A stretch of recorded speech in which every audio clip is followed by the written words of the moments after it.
ఈ నెల 21వ తేదీన 11వ అంతర్జాతీయ యోగా దినోత్సవాన్ని మనం జరుపుకుంటున్నాం. ప్రధానమంత్రి మోడీ గారి నాయకత్వంలో 2015లో ఈ అంతర్జాతీయ యోగా దినోత్సవాన్ని ప్రారంభించడం జరిగింది. తర్వాత ఐక్యరాజ్య సమితి కూడా యోగా దినోత్సవాన్ని అఫీషియల్గా కూడా ప్రకటించడం జరిగింది. దానికి అనుగుణంగా 11వ సారి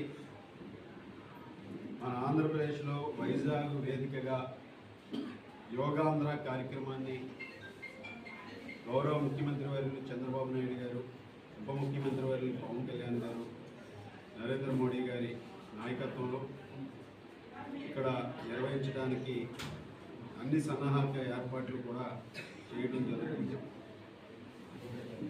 ముఖ్యంగా ప్రధానమంత్రి మోడీ గారు పాల్గొంటున్నటువంటి ఈ యోగాంధ్ర కార్యక్రమాన్ని ఆంధ్రప్రదేశ్ ప్రభుత్వం ప్రతిష్టాత్మకంగా చేపట్టడంతో పాటుగా ప్రజలందరిలోనూ కూడా యోగా పట్ల ఒక అవగాహన కల్పించే విధంగా యోగాని ప్రతి ఒక్కరి జీవిత భాగస్వామిగా చేసుకునే విధంగా యోగా ద్వారా ఆరోగ్య ఆంధ్రప్రదేశ్ నిర్మించాలని, యోగా యొక్క ప్రాధాన్యతని ప్రపంచ దేశాలకు తెలిసే విధంగా ఈరోజు భారతదేశంలో ప్రాచీనమైనటువంటి యోగా ఎంతో మందికి ఆరోగ్యప్రదాయనిగా ఉంది.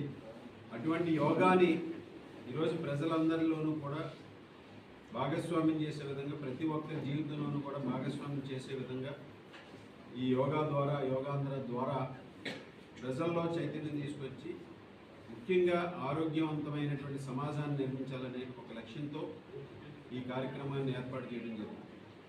ముఖ్యంగా యోగా ద్వారా మానసికంగాను అలాగే ఫిజికల్గాను కూడా ప్రతి ఒక్కరూ కూడా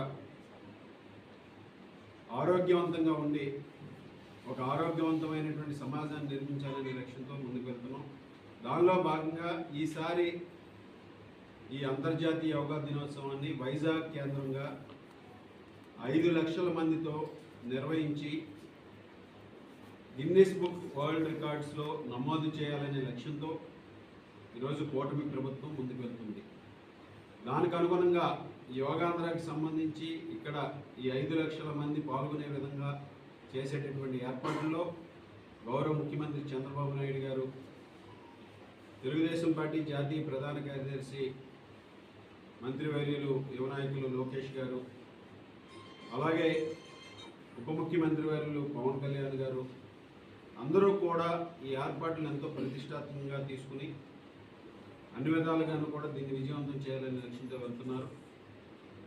చంద్రబాబు నాయుడు గారు, పవన్ కళ్యాణ్ గారు, లోకేష్ గారు, అదేవిధంగా మోడీ గారితో పాటుగా మనం దాదాపు 26 కిలోమీటర్ల స్ట్రెచ్లో బీచ్ రోడ్ నుంచి ప్రారంభించుకుని ఈరోజు 26 కిలోమీటర్ల స్ట్రెచ్లో 5 లక్షల మందితో యోగా దినోత్సవాన్ని, యోగాంధ్రని చేపట్టడం